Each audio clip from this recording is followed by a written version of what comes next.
नमस्कार विद्यार्थ्यांनो.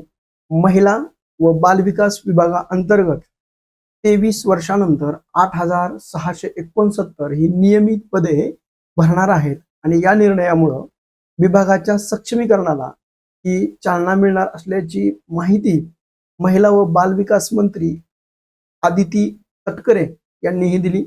विभागातील एकूण पदाचा आढावा घेण्यात आला. त्यापैकी काही पद ही निरसित म्हणजे रद्द करण्यात आली आणि त्यामध्ये 165 नव्या पदांची वाढ करण्यात आली. त्यामुळं या विभागासाठी 8,669 ही पद मंजूर करण्यात आली.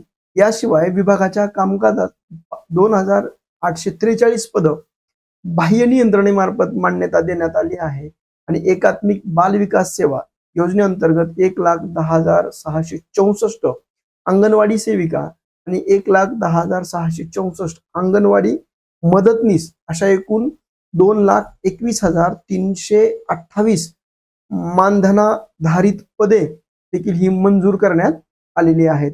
सर्वात महत्त्वाचं लक्षात ठेवा की 23 वर्षानंतर घेतलेला हा महत्त्वपूर्ण निर्णय विभागाच्या सक्षमीकरणासाठी अत्यंत उपयुक्त ठरणार आहे. यामुळं महिला व बाल विकास योजनांची अंमलबजावणी अधिक प्रभावीपणे होईल असं मंत्री आदिती तटकरे यांनी सांगितलेलं आहे.